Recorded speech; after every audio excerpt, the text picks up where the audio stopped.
السلام علیکم ناظرین کرام، نئی ویڈیو میں آپ کو خوش آمدید کہتے ہیں۔ کل رات سے لے کر اب تک صورتحال بالکل بدل چکی ہے۔ اس وقت خبروں، افواہوں اور قیاس آرائیوں کا ایک طوفان ہے جو شہر اقتدار میں گردش کر رہا ہے۔ کل رات کو قومی اسمبلی نے جس طرح جلدی 6 بل منظور کیے، اس کے بعد تمام تر نظریں سپریم کورٹ پر لگی ہوئی ہیں، خاص طور پر نئے چیف جسٹس یحییٰ آفریدی پر لگی ہیں۔ کیا یحییٰ آفریدی نے قومی اسمبلی کو جواب دے دیا ہے؟ کیا سپریم کورٹ کے ججز قومی اسمبلی کے قانون سازی کے حوالے سے کوئی بڑا فیصلہ کر چکے ہیں؟ وہ تمام تر سوالات جو پچھلے چند گھنٹوں میں زبان زد عام ہیں، میں آپ کو تفصیلات بتا دیتا ہوں۔ دیکھیں، اس میں تو کوئی شک نہیں ہے کہ عدلیہ پر ایک تگڑا، ایک خطرناک حملہ کیا گیا ہے۔ سپریم کورٹ میں ججز کی تعداد بڑھانے والا فیصلہ سپریم کورٹ کو کنٹرول کرنے کے لیے کیا گیا، کیونکہ ججز کی تعداد بڑھانے کا مطلب یہ ہے کہ شہباز حکومت اور یہ پورا نظام اپنی مرضی کے ججز، اپنے من پسند ججز سپریم کورٹ میں لگائے گی۔ پچھلے چند گھنٹوں میں شہر اقتدار میں بے شمار خبریں گردش کر رہی ہیں۔ کل رات سے لے کر اب تک صورتحال میں بڑی تبدیلی آئی ہے، اور ہر گزرتے پل کے ساتھ پہلے سے بڑی خبر، پہلے سے بڑی ڈیولپمنٹ ہو رہی ہے۔ ظاہر ہے یحییٰ آفریدی، جنہوں نے 26 اکتوبر کو اپنے عہدے کا چارج سنبھالا، چیف جسٹس بنے، اس کے بعد یہ پہلا موقع ہے، یعنی آج 5 نومبر، یہ پہلا کڑا دن ہے جو یحییٰ آفریدی پر تمام تر نظریں ہیں۔ کل 4 نومبر کی رات قومی اسمبلی نے جس طرح قانون سازی کی، یعنی 14 منٹ کے اندر سینٹ سے 6 بل منظور ہوئے۔ فوری طور پر جلد بازی میں یہ تمام تر قوانین منظور کیے گئے، جس میں آرمی چیف کی مدت ملازمت 3 سے بڑھا کر 5 سال کی گئی۔ اب وہ تمام تر ماہرین یہ کہتے ہیں کہ کیا کوئی حکومت ہوگی جو آرمی چیف کی مدت ملازمت 5 سے 3 کر کے 5 سے کم کر کے دوبارہ 3 سال کرے گی؟ یعنی یہ وہ کام نون لیگ کی حکومت نے کر دیا ہے جو کوئی آئندہ آنے والی حکومت ختم نہیں کر سکے گی۔ سپریم کورٹ کے ججز کی تعداد تو ایسے بڑھائی جا رہی ہے جیسے آئندہ حسن اور حسین کو سپریم کورٹ کا جج بنایا جائے گا۔ یعنی صورتحال تو یہی ہو گئی ہے۔ اگر آپ نے اپنی مرضی سے ہی سپریم کورٹ کو چلانا ہے تو بہتر ہے آپ کیپٹن صفدر، حسن نواز، حسین نواز، ان تمام لوگوں کو سپریم کورٹ کا جج بنا دیں۔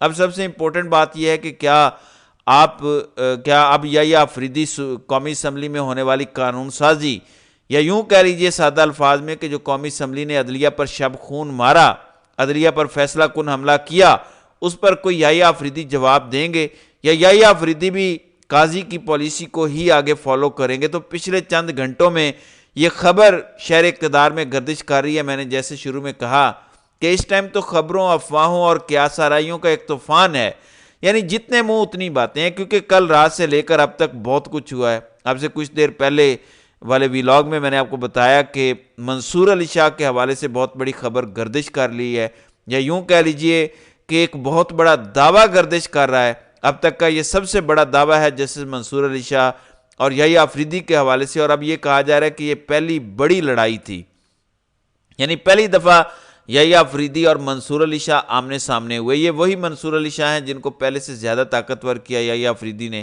یہ وہی منصور علی شاہ ہیں جن کو پریکٹس اینڈ پروسیجر کمیٹی میں شامل کیا، آربیٹریشن کمیٹی کا ہیڈ بنایا۔ پھر جو منصور علی شاہ کا کیس مینجمنٹ پلان ہے وہ سپریم کورٹ میں نافذ العمل کیا۔ پھر قاضی نے منصور علی شاہ کے ریسرچز لے لیے تھے، ان کو بھی واپس سپریم کورٹ کے ریسرچ سیل میں یحییٰ آفریدی لے کر آئے۔ پھر جو سپریم کورٹ میں پہلا فل کورٹ اجلاس ہوا، اس اجلاس کی جو روداد لوگ بتاتے ہیں کہ یحییٰ آفریدی اور منصور علی شاہ کے درمیان تو ایسے جملوں کا تبادلہ ہو رہا تھا جیسے یہ کوئی بچپن کے دوست ہیں، گو کہ 16 سالہ پرانی ان کی دوستی ہے جب یہ ایک لا فرم چلاتے تھے۔ لیکن اچانک ہواؤں کا رخ کیسے تبدیل ہوا؟ اچانک یہ خبریں کیوں آنا شروع ہوئیں کہ منصور علی شاہ اور یحییٰ آفریدی کے درمیان کوئی لڑائی ہو گئی ہے؟ منصور علی شاہ نے پریکٹس اینڈ پروسیجر کمیٹی اجلاس بلایا، یحییٰ آفریدی نے اس میں شرکت نہیں کی۔ یحییٰ آفریدی کو منصور علی شاہ نے کہا کہ 4 نومبر کو سپریم کورٹ کا فل کورٹ بینچ بنا کر 26ویں آئینی ترمیم کے خلاف آنے والی درخواستوں کو ٹیک اپ کیا جائے۔ ان درخواستوں کو ٹیک اپ نہ کیا جا سکا تو پچھلے چند گھنٹے حیران کن تھے، خوفناک تھے، تباہ کن تھے۔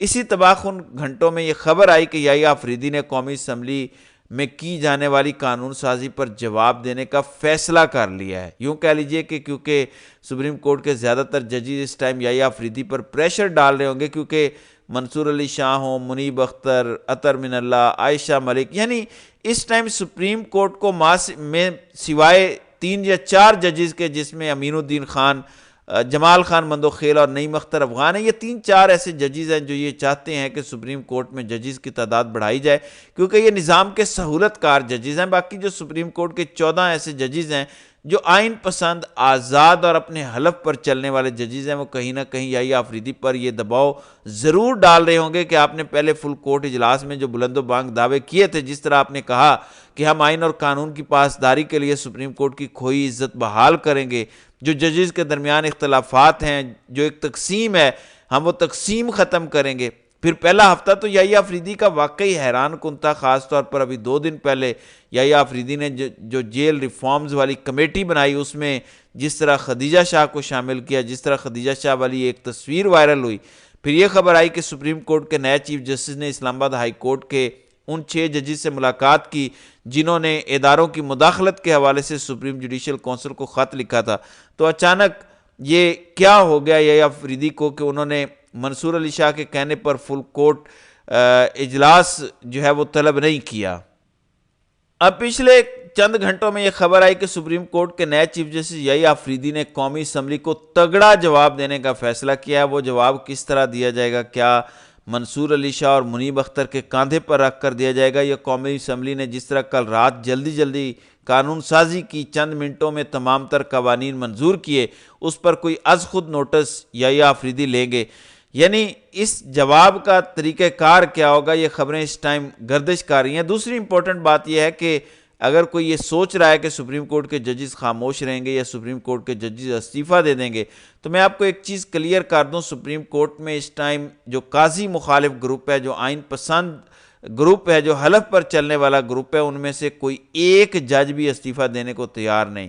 یہ فیصلہ اس دن کیا گیا تھا جس دن یحییٰ آفریدی کو نامزد کیا گیا۔ میں پھر بار بار اپنی ویڈیوز میں یہ کہہ رہا ہوں کہ یحییٰ آفریدی کو جب نامزد کیا گیا تو یحییٰ آفریدی سپریم کورٹ کے تمام تر ججز کے پاس فردن گئے، اور یہ طے ہوا تھا ججز کے درمیان کہ ہم سسٹم میں رہ کر لڑیں گے۔ یعنی یہ کوئی حل نہیں ہے کہ یحییٰ آفریدی چیف جسٹس بنے اور منصور علی شاہ اور منیب اختر پر جو اوپر والے ججز ہیں وہ استعفیٰ دے دیں۔ یہ طے ہوا تھا کہ یہ ججز سسٹم کے اندر رہ کر فائٹ کریں گے، عدلیہ کی بحالی کے لیے، آئین کی بحالی کے لیے کام کریں گے۔ ایک ہفتے کے اندر ہی آپ نے دیکھا کہ اب تو یہ خبریں آنا شروع ہو گئی کہ یحییٰ آفریدی اور منصور علی شاہ کے درمیان پہلی باقاعدہ لڑائی ہو گئی ہے۔ میں پھر یہ بات کر رہا ہوں کہ جو خبریں کل رات سے لے کر اب تک آ رہی ہیں، ان تمام خبروں میں کیا حقیقت ہے، یہ سپریم جوڈیشل کونسل کے اجلاس میں فیصلہ ہوگا۔ یعنی سپریم جوڈیشل کونسل کے اجلاس میں اگر امین الدین خان کو آئینی بینچ کا سربراہ بنایا جاتا ہے اور یحییٰ آفریدی بھی اپنا ووٹ امین الدین خان کے حق میں دیتے ہیں، تو اس کا مطلب یہ ہے کہ واقعی جو خبریں پچھلے چند گھنٹوں میں گردش کر رہی تھیں،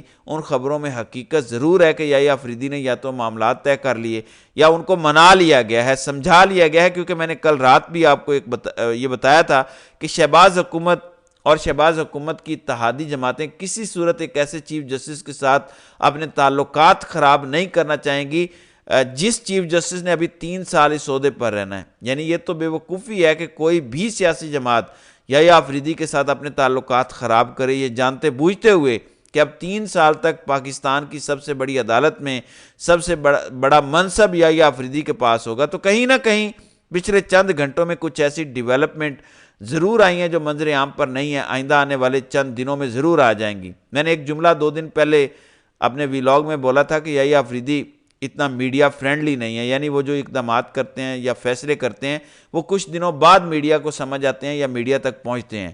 جیسے جسٹس یحییٰ آفریدی نے اسلام آباد ہائی کورٹ کے 6 ججز سے ملاقات کی، یہ ملاقات تو 21 اکتوبر کو ہوئی، لیکن اس ملاقات کی خبر 28 اکتوبر کو ہمارے پاس آئی۔ تو یہ یحییٰ آفریدی کی خاموش طبیعت ہے۔